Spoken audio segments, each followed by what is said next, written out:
Many horror movies are infamous for their locations, whether it be Burkittsville, Maryland in the Blair Witch Project, or the mall in Dawn of the Dead. These locations are absolutely terrifying in the world of the movie as well as in real life, with a lot of them being real places you can actually visit. So today on Top 5 Scary Videos, I'm going to be counting down our list of the top 5 scary horror movie locations. Before we begin though, be sure to stick around until the end of the video where I'll be responding to some of your comments. And with that, let's jump in.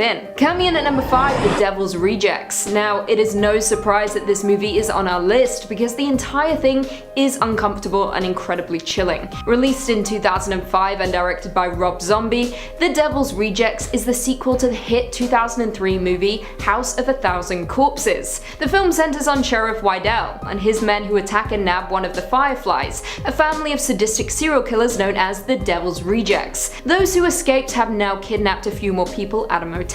The movie is of course as insane as the first, with it being bloody and incredibly violent from start to finish. But like all Rob Zombie movies, it also has a sense of humor which makes it so damn great. Now, the motel in which they're hiding out in is incredibly run down and creepy to behold, for no reason other than the fact that it is isolated in the California desert and falling to pieces. Now, the set itself was originally built for the 1990 movie Eye of the Storm. However, the now dilapidated motel film set was also used as setting for The Devil's Rejects. Any horror movie lovers out there are able to go and visit this creepy set if they wish to drive through the desert to find the city of Lancaster. Good luck. In at number 4, The Witches. Yes, I am once again including this traumatizing movie on our list because despite it being a dark fantasy based on the book by Roald Dahl, making it a children's movie, it is a goddamn horror movie and you can't tell me otherwise. So don't come for me. I won't stand for it. Released in 1990 and directed by Nicholas Roeg, the movie follows Luke and his grandmother Helga, who move to England and spend their summer at a seaside hotel. However, during this time a group of witches led by the Grand High Witch also arrives at the hotel for a convention, leading to some very unfortunate events for Luke. The witches are horrible and absolutely frightening to behold, but none more so than the Grand High Witch, who no longer resembles a person when she removes her wig and human skin, concealing her true nature. Now, the witches hate children, and when they discover Luke, they quickly turn him into a mouse, forcing him to team up with his friend Bruno and grandmother in order to form a plan to take down the witches. Now, the seaside hotel where this movie takes place is already very creepy to behold, with its gothic look and daunting appearance. The real hotel is called the Headland Hotel, and it's located in Cornwall, England. It's a 4-star luxury spa hotel right by the sea in Newquay, so if you want more fear in your life, go book a room. I wouldn't. This movie still haunts me and I'm not over it. Although, I've told many people, and it was in a previous video, that not too long ago I did have a sex dream about the Grand High Witch. Very strange. Very strange for me. In at 3, The Exorcist. Now, this movie experienced many unexplainable events during filming, some that have haunted the cast for years to come. Not only terrifying in the fictional universe, the set and surrounding filming locations have also become infamous over the years, attracting many tourists to the haunted spots. Released in 1973 and directed by William Friedkin, The Exorcist tells the story of Regan McNeil, a 12-year-old girl who becomes possessed by a demon after playing with a Ouija board. Rookie mistake. The mother is in turn forced to turn to 2 priests who arrive at the home to perform an exorcism on the young girl. Throughout the movie, the girl suffers through horrific events such as spinning her head 180 degrees, vomiting up pea soup, impaling herself with a crucifix, which is the nicest way I can put it, and levitating off of the bed. It's an intense thrill ride and remains to this day one of the scariest horror movies of all time. Now, many people out there truly believe this movie to be cursed, with some substantial evidence to back up the claims. Shooting of the film was delayed after the set caught fire, destroying the McNeil home. However, the only section not to be touched by the fire was Regan's room. Very creepy indeed. Many even believe that the actual film was cursed, and if you were to play it through a projector, you were inviting the demon into yourself. Now, one of the filming locations that attracts many fans of the movie are the stairs located in Georgetown, Washington, D.C. This is of course the location where Father Karras leaps to his death after inviting Regan's demon into himself. The stairs are now marked with a commemorative plaque honoring the movie with a picture of its iconic poster. In at number 2 we have The Shining. The Shining is a horror movie that has truly stood the test of time, and is as scary now as it was when it was first released back in 1980. Directed by Stanley Kubrick and based on the 1977 Stephen King novel of the same name, this movie follows the Torrance family, Jack, Wendy and their son Danny, who head to the isolated Overlook Hotel in the Colorado Mountains, where Jack has accepted a job as the off-season caretaker. The Overlook, we learn, holds many dark secrets and is quickly luring in Jack, who becomes influenced by the supernatural forces, placing his family in danger. The hotel is incredibly haunting even in appearance, with its long hallways and grand foyers concealing a dark history filled with murder. In the movie, Jack deteriorates, grabbing an axe and attempting to take down his family, chasing his young son through a maze where Jack would ultimately die from cold exposure. Cold exposure? Does that make sense? Exposure? Sure. That makes sense. Joining the rest of the spirits at the Overlook Hotel for the rest of eternity. Now, the Overlook is actually inspired by the Stanley Hotel, following author Stephen King spending the night there with his wife back in the 70s. They were the only guests, with them eating alone in a large empty dining room and wandering through the long empty hallways. Now, the exterior shots of the Overlook Hotel were filmed at the Timberline Lodge in North Oregon, with room 217 being the most requested in the hotel. So if you want a few thrills, go book a room. I've already said that, but whatever. Go book a room. And finally, coming in at number 1, Amityville Horror. There is undoubtedly no other horror movie location that could claim our number 1 spot, and I'm sure many of you would opt for number 2, but this is my list and I'm sticking with Amityville. We're going to specifically talk about the 1979 movie, as well as the real-life case involving everyone's favourites, Ed and Lorraine Warren. Phonies. Directed by Stuart Rosenberg and starring James Brolin and Margot Kidder, the Amityville Horror follows the Lutz family, a couple who purchased a home in Amityville, New York, where a mass murder took place just a year prior. The family, of course, begin to experience a series of strange and unexplainable events, resulting in the family fleeing the house.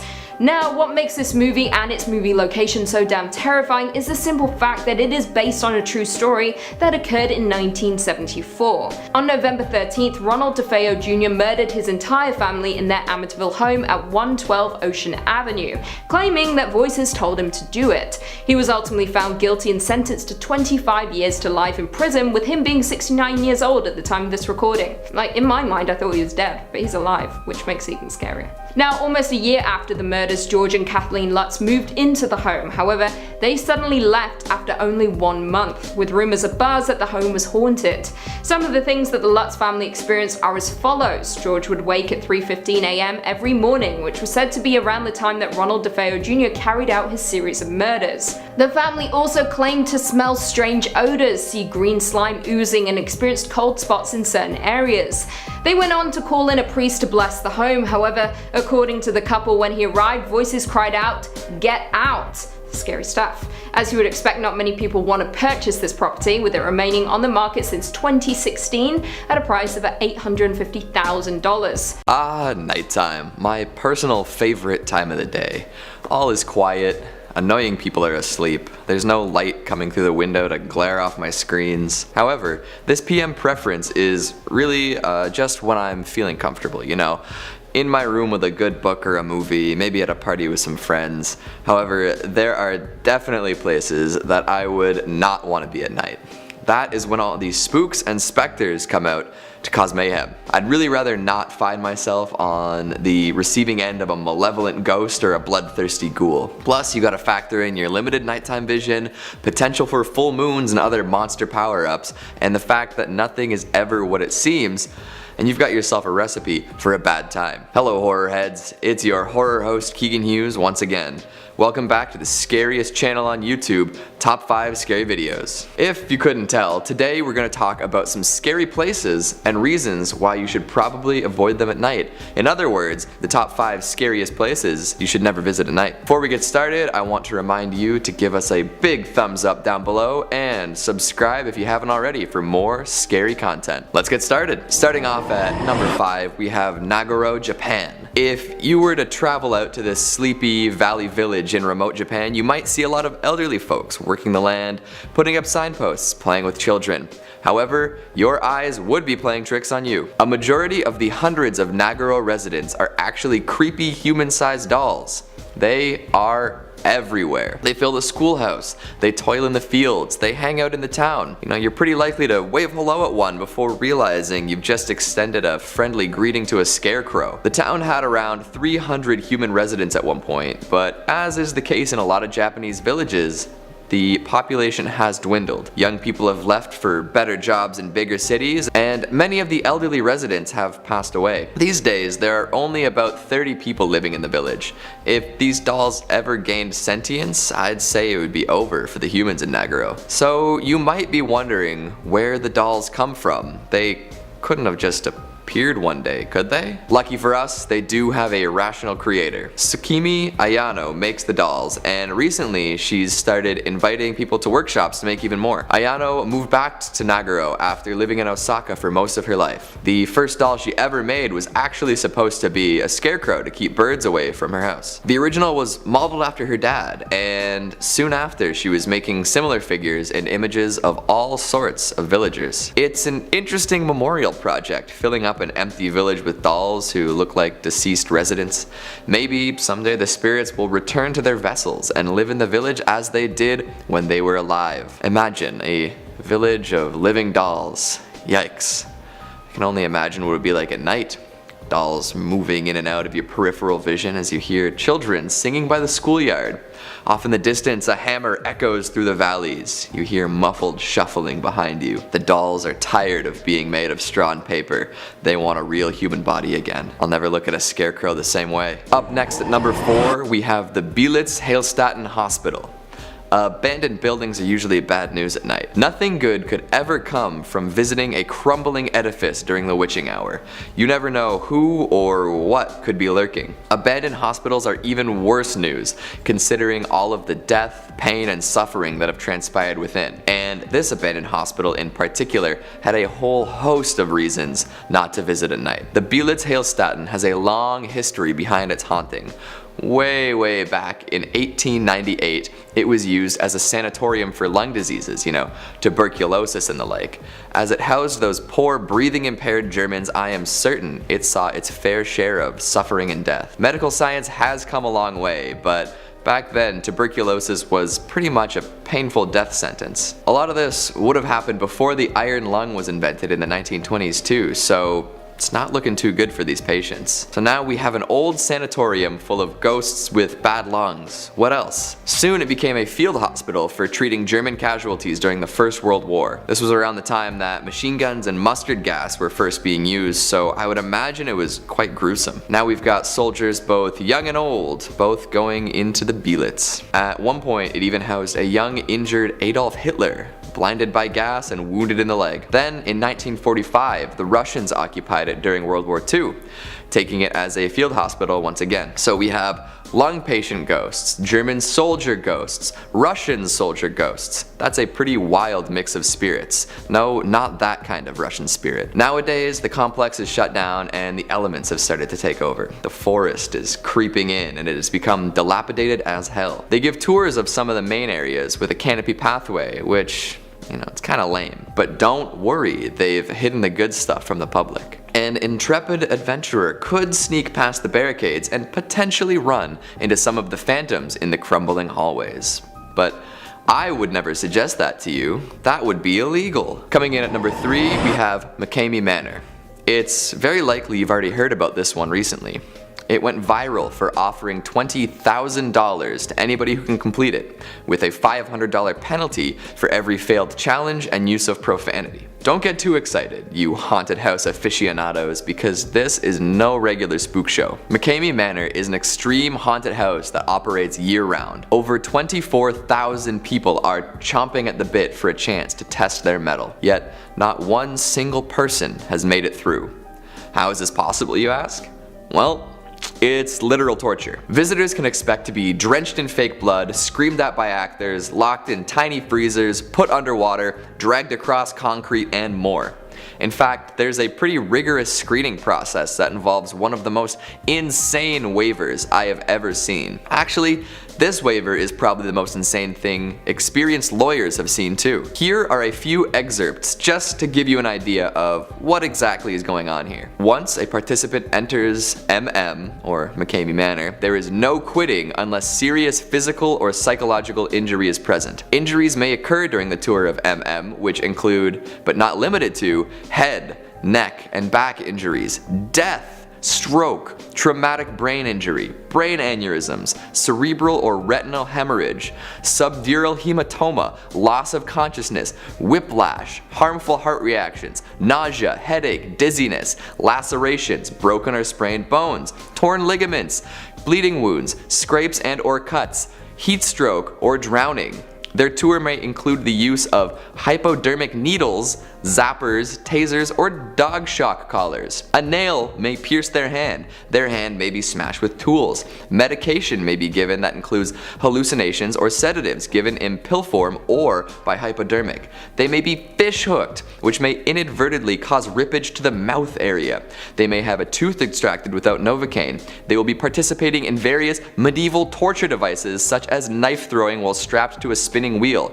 MK Ultra or mind control may be used. Water torture may be used. And those are just some of the things on this crazy waiver. There's been some controversy around McKamey Manor's hiring practices and also how they screen their participants. So I would just stay away in general unless you're looking to hear the screams of people being tortured. And if you're thinking about trying it out yourself, just don't. I'm looking out for you here. Number 2.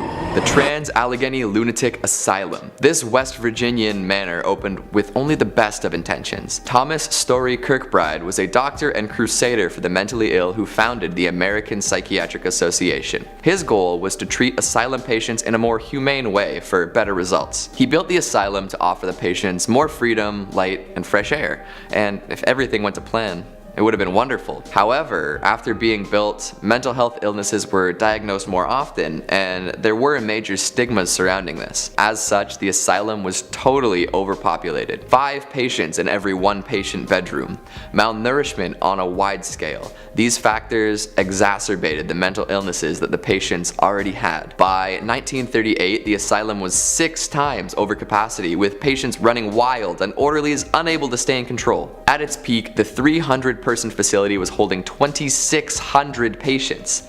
That means that patients were sleeping on floors in freezing rooms, the windows were filthy, the walls disintegrating. Many patients were being locked in cages, and the more unruly ones were being lobotomized through Walter Freeman's ice pick method. That's when they take an ice pick shaped instrument and push it through your eye socket to disconnect the frontal lobe, and it renders you functional but totally zombie-like. By the time the asylum closed, the only wing that was expanded was the graveyard. Those poor patients. Tours are given in the main parts of the asylum, and many ghost hunters claim to feel the presence of the hundreds who died in awful conditions. There are many ghost stories abound, including ones about a little girl who was born and lived in the asylum and a mysterious woman floating through the kitchen. It has been said that if you are in the right room at the right time of night, you can hear the shouts and hollers of patients from years gone by. And finally, at number 1, the Catacombs of Paris. If you didn't already know, there are kilometers of limestone passageways underneath Paris, filled to the brim with human remains. After the city's graveyards overflowed, allowing corpses to spill into the streets, a military officer decided that piling all the excess bodies and remains down in the limestone tunnels was a good idea. So now we have underground passages lovingly decorated with the bones of Parisian ancestors. How fun. Being around human remains at night is already pretty scary, and being in dark tunnels full of them cannot be too fun. But there are way more scary stories about the catacombs than one would expect. About 2 kilometers are open to the public on a regular day, but beyond the state-sanctioned skeletons, there is so much more to explore. It is very easy to get lost among the tunnels and pits and bones, and many people actually have done just that. In 2017, a couple teenagers were lost for 3 days, and they were found suffering from hypothermia. Even scarier is the famous uncovered video camera story. In the early 90s, a group of catacomb explorers found a beat-up old video camera. There was footage still inside the camera of a man who was very clearly lost and alone in the catacombs. He seemed to be going mad trying to find his way out of the massive network by the light of his camera. It ends with him dropping the camera on the ground, and to this day nobody knows what happened to him. Poor guy should have brought a map. Some say the horror movie As Above, So Below was inspired by this event. There are so many more stories of secret societies, mysterious voices, and underground swimming holes that would be enough to creep out the most cynical of thrill seekers. Maybe someday we can take a deeper dive into the horror that is the catacombs. We've all heard tales of haunted homes, haunted roads, maybe even haunted amusement parks. However, it may surprise you to learn that even the most innocent looking playgrounds may have a haunted history to them as well. So today on Top 5 Scary Videos, I'm going to be counting down our list of the top 5 cursed playgrounds from around the world.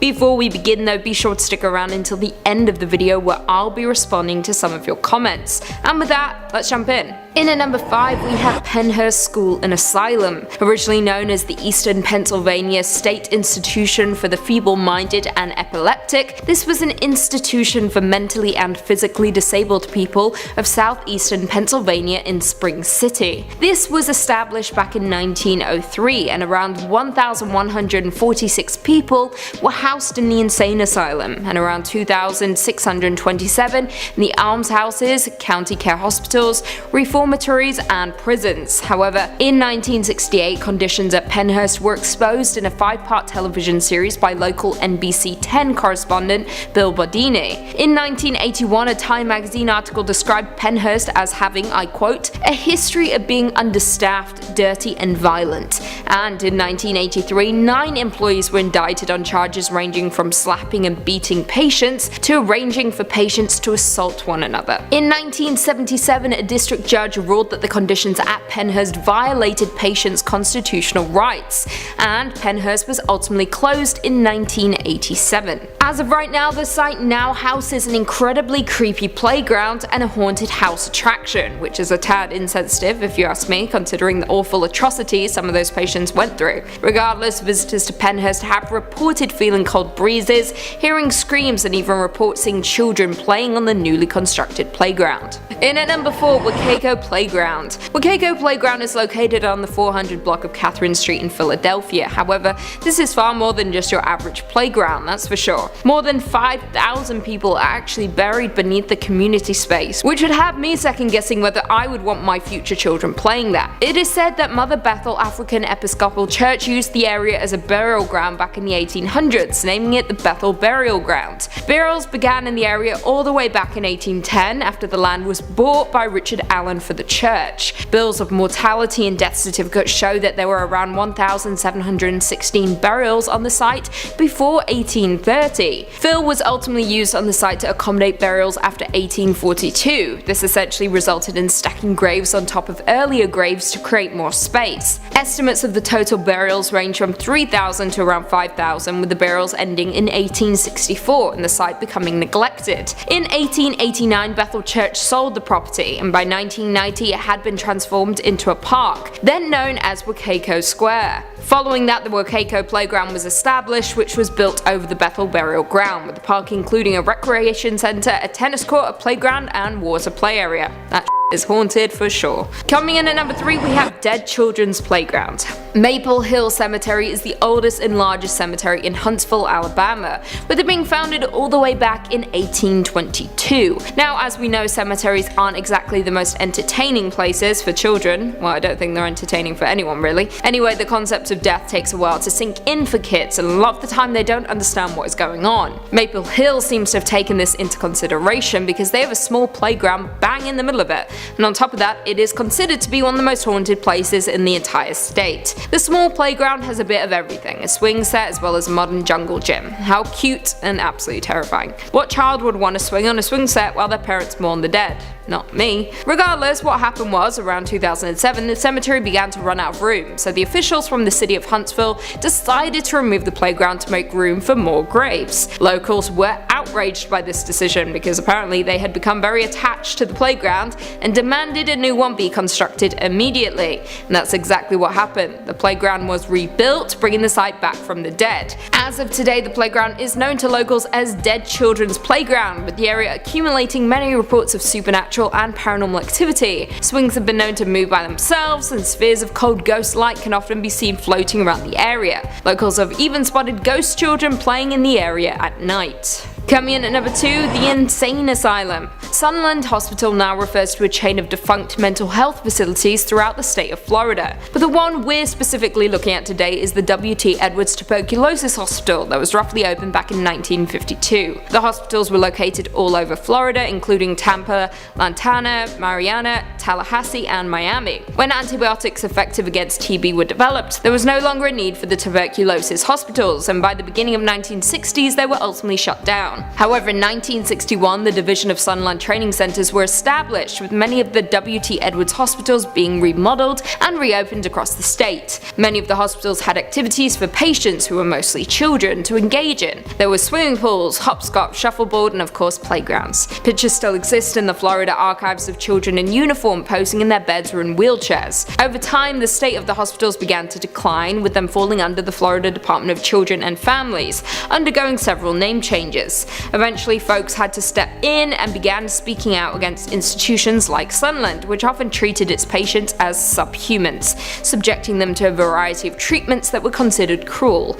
After the reveal of the abuse going on inside of the hospitals, they were once again shut down. Now the abandoned building is said to be haunted, with many ghost hunters even breaking in to experience the stranger goings on. However, after one trespasser fell down an elevator shaft inside one of the old buildings, the place was eventually torn down completely. A playground was then built on the site, which is said to have inherited the ghostly activity, with many visitors reporting swings moving on their own accord and hearing sounds of children crying and screaming. And finally, coming in at number 1, we have DeSoto Grade School. Back in 1925, a tornado hit Illinois, known as the Tri-State Tornado. It was a destructive tornado that struck areas in 3 states in the United States on Wednesday, March 18, 1925, and went on to kill at least 695 people, making it the deadliest tornado in the United States history, and the second deadliest in the entire world. There has been a long-running controversy surrounding the event, with people doubting whether a single tornado was responsible for the event. Now, during this catastrophic event, over 300 teachers and students were hiding in the basement of DeSoto Grade School. However, they didn't survive, as the building would go on to collapse on top of them all, leaving no survivors. According to locals, since the horrific event and untimely death of all those trapped inside of the school, children's voices have been heard laughing, and even apparitions have been reported in the playground at the school. It is said that these apparitions were children wearing out-of-date and torn clothing. According to one local, a man named Eric, he stated, I quote, "I used to go to DeSoto Grade School. I went from kindergarten to 6th grade. Everyone that went to DeSoto knew that every year they had a Halloween party type thing at the school. Well, the night before Halloween, my sister and I stayed after to help set up. We had never experienced anything scary, so we didn't have a problem with staying to wait for our mum. After about 5 minutes, we went back inside because it was cold. It was dark, so I shined my phone around, and my sister started screaming. I didn't see anything, but when we got home, she told me she saw a little girl in tattered clothing sitting in the corner with something on her lap. Very, very spooky indeed." Our planet is chock full of ghost stories. We tell them to our friends to spook them, we tell them around campfires, talking of axe wielders in the forest, or restless spirits in search of a vessel for their undead soul. No matter where you go in the world, you are bound to find some haunted tales and ghost tours to go along with it. While there are hundreds of spooky locations around the world, I picked a few of my personal favourites from across the globe, so if you don't agree with me, oh well, I will still sleep tonight. So today on Top 5 Scary Videos, I'm going to be counting down our list of the top 5 most haunted places in the world. Before we begin though, be sure to stick around until the end of the video, where I'll be responding to some of your comments.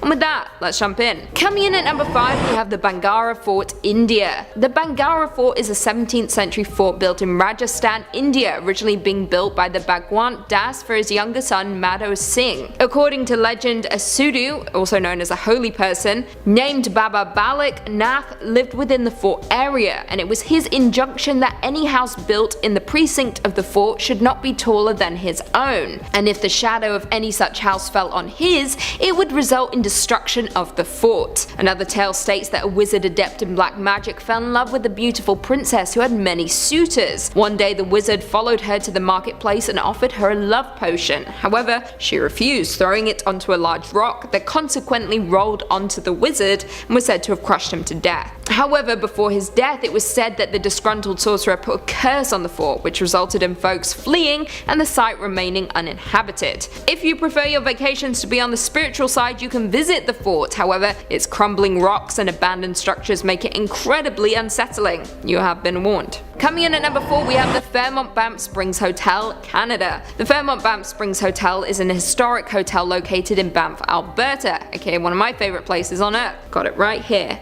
Banff.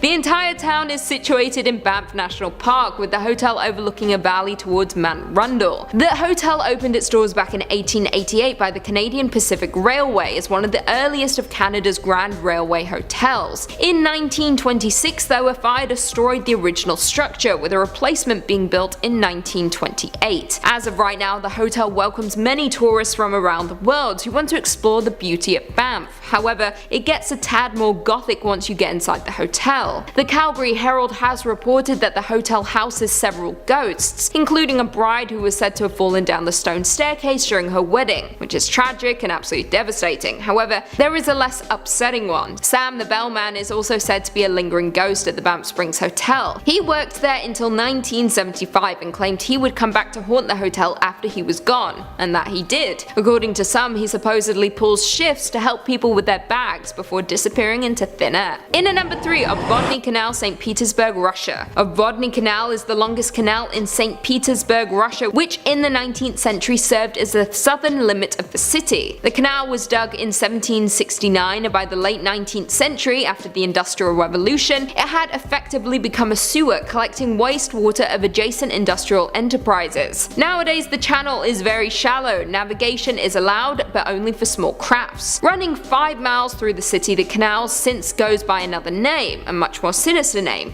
Suicide Canal. Ever since the canal's construction back in the 18th century, strange events have surrounded the area, some of which included the construction workers complaining of headaches, sudden outbursts of violence, and of course, as the name states, suicides. Now, while most attempts were successful, those who survived their attempts have claimed that they didn't know why they jumped in the water, and that it felt as though an invisible force was pulling them off the banks and into the murky depths. Some even claim that the force comes from the restless souls lurking beneath the water, with some survivors even claiming to see a woman in white floating in the water before suddenly disappearing. Very spooky indeed. So if you ever find yourself in St. Petersburg, I would suggest steering clear of the Obvodny Canal. Coming in at number 2, the Stanley Hotel, Colorado. The Stanley Hotel is a colonial revival hotel located in Colorado, approximately 5 miles from the Rocky Mountain National Park. The hotel was built by Freeland Oscar Stanley of Stanley Steamer fame and opened its doors on July 4th, 1909 as a resort for upper-class Easterners and a health retreat for sufferers of pulmonary tuberculosis. Now, more importantly, the Stanley Hotel served as the inspiration for the Overlook Hotel in Stephen King's novel The Shining, as well as the filming location for the 1997 miniseries. In the fall of 1974, Stephen King and his wife stopped for a night at the old hotel, during which time the hotel had fallen on hard times and was a ghost of its former self. Upon arriving, King learned that the hotel was closing for the winter and that only a skeleton crew would remain. Despite that, the couple checked into room 217, the presidential suite, and were the only paying customers there at the time. That night, according to King, he had a nightmare in which he saw his young son being chased down the hallway of the hotel by a possessed fire hose. He woke up in a sweat, stepped onto the balcony for a cigarette, and by the time he went back inside, he had worked out the bones for what would eventually be his third novel, The Shining. Honestly, that story gives me chills. Despite a peaceful early history in the years following the release of The Shining, the hotel gained a reputation as a setting for paranormal activity. Not to mention, it has hosted numerous paranormal investigators appearing in shows such as Ghost Hunters and Ghost Adventures. On top of that, the hotel offers guided tours which features spaces reputed to be exceptionally haunted. And finally, coming in at number 1, we have Castle of Good Hope, Cape Town, South Africa. The Castle of Good Hope, known to the Cape Town residents as the Castle, is a fort built all the way back in the 17th century by the Dutch East Indian Company and is the oldest existing building in South Africa. The fort was built to act as a replenishment station for ships passing the treacherous coast around the Cape on voyages between the Netherlands and the Dutch East Indies, now Indonesia. The fortress was said to have housed a church, a bakery, workshops, living quarters, shop cells, and various other facilities. In 1936, the castle was declared an historical monument, making it the first site in South Africa to be protected expected. However, like the rest of the numbers on this list, the castle is home to some otherworldly residents. Back in the 1700s, Governor Pieter van Noot was said to have condemned several men to be hanged to death, with one of the men cursing the governor from the gallows. Creepier still, Van Noot went on to die later that day of a heart attack. According to the official website of the castle, his ghost has been haunting the grounds ever since. If you're bored of the regular haunted places you inhabit every day, I've got some news for you. There are plenty of wicked scary locations you can go in your free time. Ditch the ghastly walls of your humble abode and head on down to some famous screen-used houses, hotels, and holes in the ground. That's right, it's time to talk about horror locations. Not real haunted places, mind you, but locations famously used in horror. You'll never watch the same movie the same way again. It's time to count down the top 5 horror locations that you should never visit. Let's get right to it. Coming in at number 5, we've got the Freeling House from Poltergeist. An iconic visage in a sleepy neighborhood, the Freeling House stands out in moviegoers' minds even years after Poltergeist ended its theatrical run. The movie, directed by Tobe Hooper and Steven Spielberg, is a classic by all accounts. However, most of the iconography stems from the interior shots, which were done at a soundstage. The house itself was largely used for exterior shots, establishing shots, the move-in, the swimming pool, but these were enough to burn the seemingly average house's facade into the brains of all who watched. The suburban atmosphere made anyone who watched it relate in some way. That could be your house causing you ghostly problems. This is classic Spielberg. He liked things looking normal and residential. In fact, the area that this house is situated in is colloquially known as Spielbergia, as a few of his films were shot there. The original house still stands, but now has residents living within. It was built around the time that Poltergeist was being filmed, and before the homeowners moved in, the film crew got their footage at the empty abode. Again, it was mostly exterior shots, but the implication of horror remains. You might be wondering how they managed to do the shot where the house collapses into a portal, especially if the house is still standing. Well, they didn't actually blow up the house. I'm sure the current homeowner appreciates that fact. No, instead they made a replica atop an industrial vacuum rigged with wires. Plus, they shot it with shotguns when the cameras started rolling. It's a lot of fun, to be honest, and the effect was great. You can technically visit the Freeling House today. It's located in a community near Colma, California, and folks have become acclimated to horror heads rolling through for a picture or two. Just don't be a nuisance and don't try to get inside. Oh, and just in case you were wondering, there is a swimming pool in the back. Whether or not there are skeletons floating around is up for debate though. Folks might claim that they've seen some paranormal activity stemming from the house, but no proof of this has ever appeared. It's likely just people seeing what they want to after watching the movie, but hey. Coming in at number 4, we've got South Pasadena Suburbs from Halloween. Speaking of that suburban feel, why not visit the real Haddonfield? Of course, Haddonfield is a made-up place intended for use as a backdrop for the murderous activities of Michael Myers, but the houses we see, both belonging to the Myers and Strode families, are real. They're not in Illinois though. They both sit snugly among the white picket fences in Pasadena. Halloween was one of the first horror movies to bring the scares home, and by that I mean by placing Michael Myers in this supposedly safe and sleepy suburban oasis, it made everyone afraid of their own neighborhoods. The veneer of quiet safety was tarnished, and nothing could be the same. So visiting this neighborhood and walking home to the Strode residence is kind of like witnessing the birth of modern suburban horror. Isn't that fun? Try not to imagine Michael though, mask on, knife in hand, jumpsuit zipped, creeping around the corners, although you might actually see him behind every hedge. Maybe it's a hallucination, who knows. That's hard to avoid. Apparently the folks that live at Laurie Strode's old place keep a pumpkin out on the porch for people who might want to snap some photos. That's nice. Still, get too close and you might find yourself in the sights of a mask-wearing lunatic. Michael's childhood home has a bit of a different look these days though. It's actually been converted into a chiropractic office, so you can get your spine snapped in a much more beneficial way. The thing is, I don't know if I could ever relax enough to have my back cracked in the Myers home. Could you? Coming in at number 3, we've got the Dakota Hotel from Rosemary's Baby. If you've got a couple cool millions lying around, maybe you'd find yourself living alongside some eerily friendly Satanists. That's right, Rosemary's Baby was filmed at the Dakota Hotel, located at 72nd and Central Park West in New York City. It's gorgeous, sure, but the price tag of any real estate in New York is astronomical. Still, it is nice to look at all that from the outside. In Rosemary's Baby, it becomes the Bramford. Young Rosemary and her hubby Guy move in, excited to start a new and a lovely location. At first, the place is a little sketchy, but they make it their own. Too bad the local chapter of Satanists have their eyes on the young couple, eh? Well, you know what happens next. Throughout the years, many famous individuals have lived at the Dakota, from Lauren Bacall to Judy Garland to Maury Povich to John Madden. The most famous of all would probably be John Lennon and Yoko Ono, to whom the Dakota owes a great deal of infamy. While standing under the archway, John Lennon was murdered by Mark David Chapman. There aren't any direct connections between the movie and Chapman, but he was a man obsessed with religion. He saw Lennon as a phony, in Holden Caulfield's terms, for preaching messages of peace and love while still joking about being bigger than Jesus and owning millions of dollars worth of things. Chapman was trying to work on his relationship with God, and he wasn't sure whether or not he was going to kill Lennon, but in the end he did, and did so on the steps of a hotel famous for housing fictional devil worshippers. Draw your own conclusions about that one. Coming in at number 2, we've got the Timberline Lodge from The Shining. A far cry from the real Overlook Hotel, the Timberline served as the exterior for one of the most iconic lodges of all time. Built upon Oregon's Mount Hood back in the 30s, this lodge is now a National Historic Landmark. In fact, it was originally meant to help put Americans back to work during the Great Depression. These days, it's better known for housing the Torrances in their darkest hour. Interestingly enough, Stephen King envisioned a totally different hotel while writing his legendary novel. After staying at the Stanley Hotel in Colorado, he was inspired to pen the now famous tale. But the Timberline was immortalized in Stanley Kubrick's filmic adaptation and thus remains the face of The Shining. A beautiful lodge overlooking snow-capped mountains, the Timberline would be a lovely place to vacation. Year-round skiing is a wonderful prospect, isn't it? But the ties to malevolent spirits and axe murderers are hard to shake. That hasn't stopped folks from flocking to the hotel though. All sorts of people spend their leisure time at the Timberline, even specifically requesting the room 217 featured in King's novel. However, room 237 featured in the movie doesn't actually exist, so good luck booking a room up there. If you do end up spending time at the Timberline, make sure you do it while a lot of other guests are guaranteed to be around, otherwise you might start dreaming up specters and spirits, both paranormal and liquid. And don't get me started on the bloody elevators. Coming in at number 1, we've got the Seneca Creek State Park from the Blair Witch Project. Sure, it's a great place for a hike, but are you really gonna risk running into whatever evil entity did away with the 3 documentarians from the found footage classic?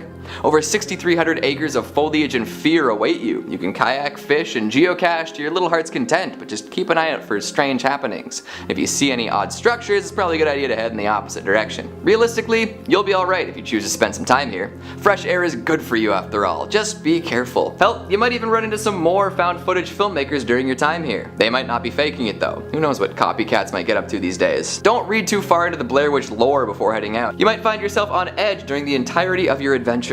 And staying overnight? Probably a bad call. Just in case, you know? The world has many jaw-dropping natural wonders, that much is true, enough to fill your bucket list for years. However, Earth isn't just filled with wondrous views and sprawling lands. It also houses some truly dark creations you should not wish to visit anytime soon. So today on Top 5 Scary Videos, I'm going to be counting down our list of the top 5 scary places you never want to be trapped in. Before we begin though, be sure to stick around until the end of the video where I'll be responding to some of your comments. With that, let's jump in. Coming in at number 5, Eastern State Penitentiary, Pennsylvania.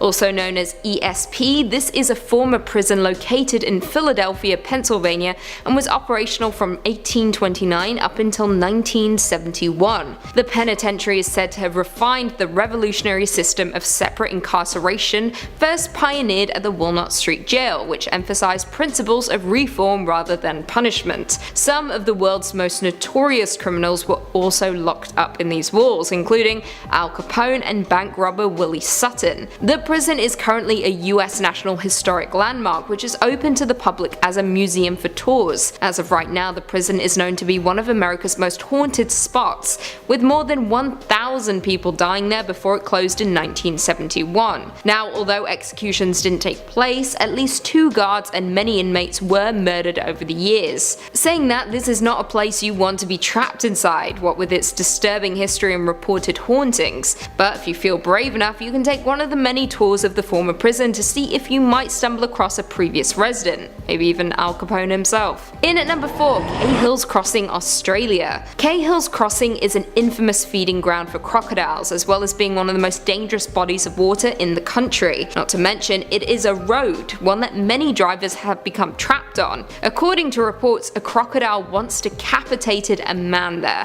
and back in January 2017 another man was killed. It is said that each year dozens of drivers attempt to make it across the submerged road, resulting in a handful of them being washed into the infested waters. Rangers conducted a survey of the river and counted around 120 crocodiles in the 6-kilometer stretch around the Cahill's Crossing. Over the years, the crossing has become popular with both tourists and fishermen, despite there being extensive warning signs around the crossing. However, the most infamous attack at the crossing took place in 1987 and involved 40-year-old Kerry McLaughlin, who was fishing with his friends when he was taken and decapitated by a crocodile. Mere moments before the attack, this photo was taken. Another man disappeared while wading through the crossing as well. His body was recovered 2 kilometers downstream. Ultimately, you do not want to get trapped at this crossing because the chances of you getting swept away by the waters and into the jaws of a crocodile are very, very high. In at number 3 we have the Blue Hole, Egypt. The Blue Hole is a submarine sinkhole located just north of Dahab, Egypt, on the coast of the Red Sea. The hole has a maximum depth of 328 feet with a shallow opening known as the Saddle and a long tunnel known as the Arch, whose ceiling is at depth of 181 feet. The Blue Hole is a popular location for free diving because of the depth directly accessible from shore, as well as the lack of current. However, with many diving spots there have been fatalities. Diving through the Arch, a submerged tunnel, is an extreme dive that has resulted in many accidents and fatalities. However, the number of deaths has not been recorded, but one source does speculate that 130 divers died during the 15-year period from 1997 to 2012, averaging over 8 per year. This includes snorkeling deaths at the surface unrelated to diving the Arch. Now, the main reasons suggested for the accident rate include the following. Notoriety of the site attracts divers who lack qualification. The accessibility of the site in warm waters making it seem more benign than it is, as well as the temptation to dive on a single gas tank. One notable death was that of Yuri Lipsky, a 22-year-old Russian-Israeli diving instructor who was exploring the hole on April 28, 2000. He carried with him a camera which filmed his death. The video shows Yuri in an involuntary and uncontrolled descent, eventually landing on the seafloor where he panics, removes his regulator and tries to fill his buoyancy compensator but is unable to rise. Since then, the Blue Hole has been nicknamed Divers Cemetery. Coming in at number 2 we have Island of Dolls, Mexico. The Island of Dolls is located in the center of Mexico City and features many dolls of various styles placed there originally by former owner of the island, Julian Santana Barrera. He believed that the dolls helped to chase away the spirit of a girl who drowned years ago. According to the legend, the girl drowned and was found entangled among the lilies of the canal on the banks of the Santampa Chinampas. Following this, Julian began to experience inexplicable situations. So terrified, he placed dolls that he found in the garbage around the island with the idea that they would scare the soul of the girl away, who would often cry out, "I want my doll." Julian also found a doll floating nearby and, assuming it belonged to the deceased girl, hung it from a tree as a sign of respect. Following this though, he began to hear whispers, footsteps and anguished wails in the darkness, and even though his hut, hidden deep in the woods, was miles away from civilization. He would go on to spend more than 50 years hanging more and more dolls, some missing body parts, all over the island in an attempt to appease the girl. Now, Julian Santana Barrera died back in 2001 of a heart attack, with some saying he was close to the same spot where the girl drowned when she died. However, this information has been proven false. Since his death, the island has become a popular tourist attraction. However, you don't want to find yourself trapped on the island, with many reporting a sense of unease and an ominous silence. A woman told the Mail Online, I quote, "At the end of the journey I was struck by a surreal vision of hundreds, maybe thousands of dolls hanging from trees on the tiny island. It was the creepiest place I have ever visited." And finally, coming in at number 1 we have the Catacombs, Paris, France. Paris is one of the most romantic cities in the world. However, it has a dark side that exists below the surface, the Catacombs. The Catacombs of Paris are underground ossuaries in Paris which hold the remains of around 6 million people in a small tunnel network built to consolidate Paris' stone quarries. Extending south from the Gate of Hell, the Catacombs were created as part of the effort to eliminate the city's overflowing cemeteries, with them opting to build a graveyard underground instead, which is incredibly creepy. Preparations began back in 1774, not long after a series of gruesome St. Innocent Cemetery Quarter basement wall collapses, which added a sense of urgency to the build. It was built and the remains from most cemeteries were transferred to the Catacombs, which remained largely forgotten until it became a novelty place for concerts toilets and private events in the early 19th century. It is now a popular tourist attraction and a place for urban explorers who want to explore the tunnels, even the ones that don't show up on city maps.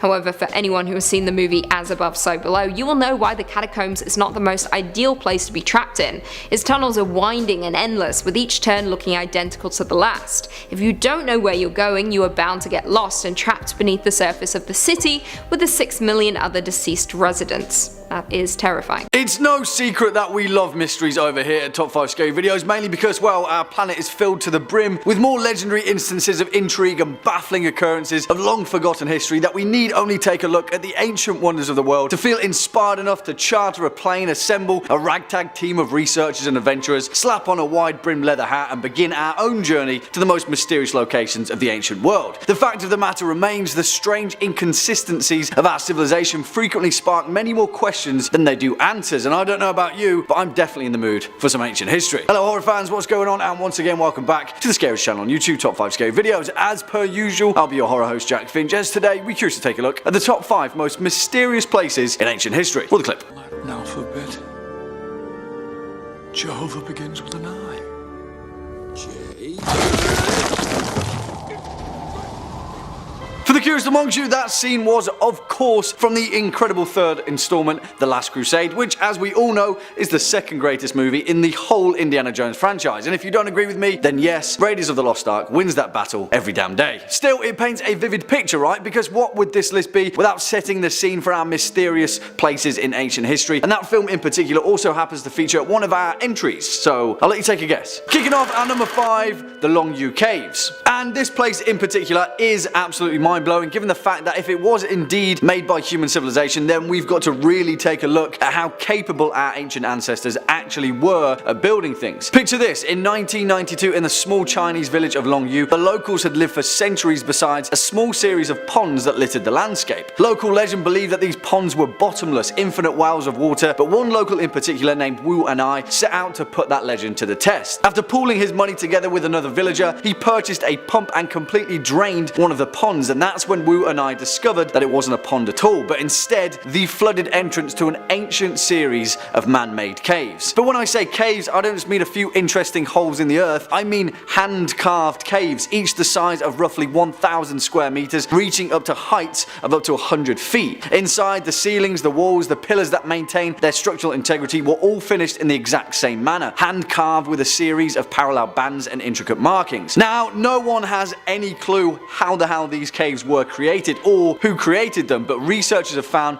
that they date back to at least 220 BCE, a period that predates the ancient Qin dynasty, although no trace of their construction or even their existence has ever been located in the historic record. In fact, up until their discovery in 1992, the Longyou Caves were forgotten to the sands of time. It makes you think, what else is lurking down there, right? Coming in next at number 4, Petra. And yes, of course, this is the scene that I was alluding to in our opening clip, the ancient city of Petra, described by UNESCO as one of the most precious cultural properties of mankind's cultural heritage, and perhaps one of the most amazing archaeological wonders on this fair planet. This place is fascinating, and it's a monument to the fact that we really have no idea how capable humanity has been for thousands upon thousands of years. Petra, originally known to its inhabitants as Rakmu, is believed to have been settled perhaps as early as 9000 BC, although earlier estimations have been suggested. However, by the 5th century BC it is believed that the city of Petra itself was settled by the mysterious Nabatean kingdom, an ancient conglomerate of Bedouin tribes that were incredibly astute traders and economists who for the most part were a nomadic people but recognized the significance of Petra's geographical location. And for the most part that was fit exactly for Petra's purpose, as it quickly became a massive central hub for trading routes across the world, gaining the Nabatean kingdom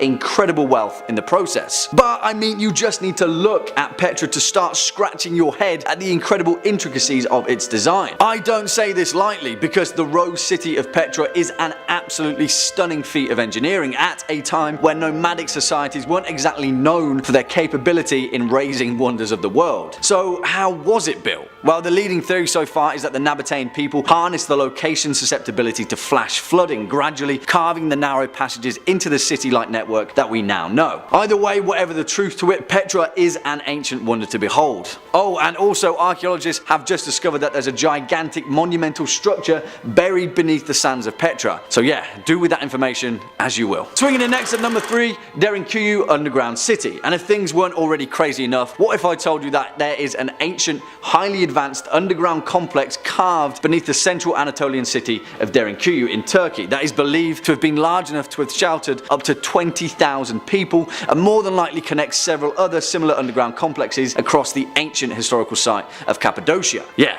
My thoughts exactly. I don't even know where to begin with this one because as the eons of time have slowly shifted by, countless people have taken shelter within Derinkuyu, using it as their home across the ages, and because of that, it's incredibly difficult to pinpoint just exactly when it was built. Its purpose, however, is relatively clear. It's a multi-level city built underground, carved from the soft volcanic rock of the region. It consists of 18 stories that descend deep into the earth, comprised of sophisticated carved shafts that house the complex's multitude of amenities: communal rooms, wine cellars, oil presses, stables, even entire chapels. Each floor of the city can be closed off by a series of large stone doors, which in theory makes it some kind of ancient underground bunker given the other facilities gathered over time. Historically speaking, the Phrygians of the 8th century BCE were the first alleged inhabitants of the vast underground city, although the fact of the matter remains, we may never truly know who built this place. Scholars have given many suggestions, primarily being a sect of the ancient Persians or the Hittites, but I'm not entirely sure. Put a pin in this one because there are many more secrets to be learned from this. Next up at number 2, Nan Madol. And what if I told you that this place in particular was the source of inspiration for none other than H.P. Lovecraft's sunken city of R'lyeh, as in, yes, in his house at R'lyeh, dead Cthulhu waits dreaming. That one. But if that's not impressive enough, the ancient megalithic architecture of Nan Madol just off the coast of the island of Phnom Penh, which is part of the remote islands of Micronesia, are something else entirely. And really, I don't know what to think when it comes to trying to decipher the eternal enigma that is Nan Madol, often referred to as the 8th wonder of the world. There's a reason it has left archaeologists scratching their heads ever since its rediscovery in the early 19th century. Now, carbon dating has indicated that the construction of the massive basalt stones of Nan Madol began sometime in 1180 AD, although many scholars find umbrage with this, given the fact that to move these giant hunks of rock from tiny island to tiny island and then carve them into a series of intricate channels and platforms is a feat in and of itself. Its purpose is somewhat clear though. Nan Madol appeared to have housed the ruling elite caste of the ancient Sudilair dynasty of Phnom Penh, where it was used as a political and ceremonial seat of power,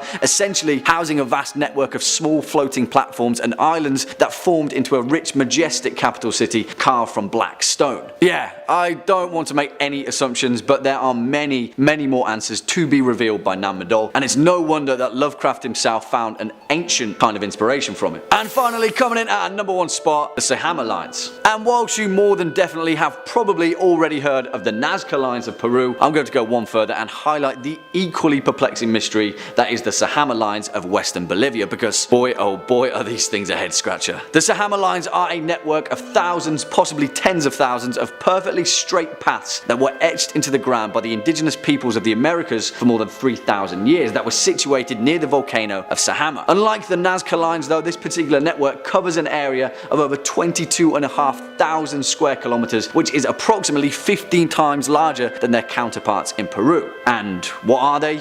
Well, no one knows, and we may never know, but what is clear is the startling precision in which they were made. These thousands of individual lines, each 3 to 10 feet in width, are almost perfectly straight, mile after mile, despite the ever-changing rugged terrain of the highlands, which would have been quite a feat for modern humanity, never mind an ancient indigenous people without the means to advance construction techniques. These geoglyphs were most likely created through the process of scraping away the dark, oxidized rock of the volcanic surface to reveal a lighter sediment beneath. You see, despite all of these enigmas of ancient history, the real question is, why did these people go to such lengths of time and effort to create them? What were their intentions of preservation? Who would have seen them or used them? Now, there are many leading theories, the most prominent of which is that the Sajama Lines were used as a pilgrimage route to a series of sacred sites, but yeah, I have no idea. I really have no idea. I mean, I want to know, but will we ever? Many homes across the globe have experienced lifetimes of occupants from many different walks of life. What goes on behind closed doors is something we will never know for the most part. However,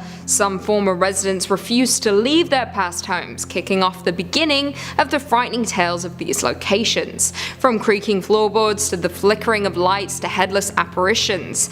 Today on Top 5 Scary Videos, I'm going to be counting down our list of the top 5 cursed houses you should never enter. This was a difficult list, so honourable mentions go out to the Amityville House, Lizzie Borden House, and Myrtle's Plantation. Before we begin though, be sure to stick around until the end of the video where I'll be responding to some of your comments. And with that, let's jump in. Coming in at number 5, Monte Cristo Homestead, New South Wales, Australia. Monte Cristo Homestead is a historic homestead in the town of Juning, New South Wales, Australia. Constructed back in 1885 by local pioneer Christopher William Crawley. It is a double-storey Victorian-style manor which is located on a hill overlooking the rest of the town. The family remained in the home until around 1948. The house then stood empty under the care of several caretakers until 1963, when it was purchased by Reg and Olive Ryan, who restored it. Some of the ghosts inhabiting the home are said to include a young child who was supposedly dropped down the stairs, a maid who fell from the balcony, and a stable boy who was said to have burned to death. However, visitors to the homestead say that the most active ghost is the son of the caretaker, who was found curled up next to the dead body of his mother. Very creepy indeed. The homestead now operates as a museum and tourist attraction, advertising itself as Australia's most haunted house. The homestead was also featured in television shows such as A Big Country back in 1977, the travel show Getaway in 92, the paranormal based game reality show Scream Test in 2000, Ghost Hunters International in January 2010, and My Ghost Story in 2013. Coming in at number 4, Chateau de Brissac, France. The Chateau de Brissac is a French chateau located in France, with the property being owned by the Cahill Brissac family, whose head bears the French noble title of Duke of Brissac. It was originally built as a castle back in the 11th century, and it was rebuilt in 1611, and its construction made it the tallest chateau in France. The home is notoriously haunted, with some of the ghosts spotted at this castle turned hotel, including La Dame Verte, Green Lady, who was apparently the illegitimate child of King Charles VII. Anne was later murdered by her husband in the chateau in the 15th century after he caught her having an affair. Visitors often report seeing her ghost in the tower room of the chapel wearing her green dress with gaping holes where her eyes should be. She is also reported to roam the castle and make moaning sounds, startling visitors. The chateau is currently open to the public for tours and overnight stays in its guest rooms, and the luxurious gilded theatre hosts the annual Val d'Or Festival. In at number 3, Winchester Mystery House, San Jose, California. Located in San Jose, California, the Winchester Mystery House is a mansion that was once the private residence of Sarah Winchester, the widow of firearm magnate William Wirt Winchester.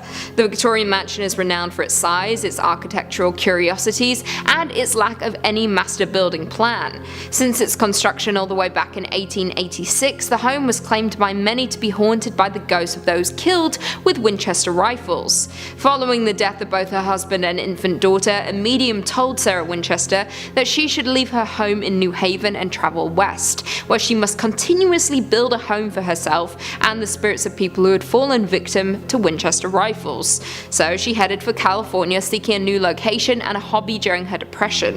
In 1884, she purchased an unfinished home in Santa Clara Valley and began building her epic mansion. She opted to not use an architect, so the building is a little peculiar. The building contains numerous oddities, including doors and stairs that lead to nowhere, windows overlooking other rooms, and stairs with odd-sized risers. Environmental psychologists have actually attributed the odd layout itself to the feeling of the house being haunted. Prior to 1906, the house was 7 stories high, which is insane. However, after the earthquake that same year, the home was reduced to just 4 stories. In 2017, the Winchester Mystery House actually debuted their first tour in 20 years called the Explore More Tour. This takes guests through the rooms never before open to the public, and explores the rooms left unfinished at the time of Sarah Winchester's death. In at number 2, we have Ancient Ram Inn, Gloucestershire. This is one of 2 locations from the UK that is renowned for being one of the most haunted hotels in the entirety of England. The Ancient Ram Inn is a former pub located in Watton-under-Edge in Gloucestershire. The inn's original use was to house the masons and other builders employed to construct the church nearby. However, it was later taken up as the dwelling of the first recorded vicar. Following this, it was then converted to an inn. Now, many visitors have reported that when you enter the old inn, there is a definite feeling of dread and foreboding that envelops you. One person even stated, I quote, "The atmosphere was awful. I can only describe it as pure filth, dark and heavy." And on top of that, visitors have also reported while ascending the staircase to the first floor, being thrown up the stairs by some invisible force. On the first floor of the Ram Inn is said to be the most haunted room in the home, the bishop's room. It was said that a medium pushing open the door was once lifted off the ground and flung across the room. Many ghostly apparitions have been seen in that room. A ghostly cavalier has been known to materialize by the dressing table, and 2 monks have been seen shimmering in one corner. Many witnesses have also heard terrified screams of a man who was reportedly murdered in the inn by having his head thrust into a fire. The attic of the inn is also renowned for its ghostly activity, with it being said that an innkeeper's daughter was murdered in the roof space back in the early 1500s, and people who have slept in the bishop's room have reported hearing the sounds of something heavy being dragged across the floor above their heads. And finally, coming in at number 1, we have Borley Rectory, Essex, England. Borley Rectory was at one point in time regarded as the most haunted house in England, which is pretty damn terrifying considering the country's lengthy history. The house was built in 1862 to house the rector of the parish of Borley and his family. However, when 1939 rolled around, it was badly damaged in a fire, and then in 1944 it was ultimately demolished. However, the paranormal activity and creepy occurrences on the property date back all the way to the 1860s, during which time many locals recounted hearing unexplained footsteps within the home at the time.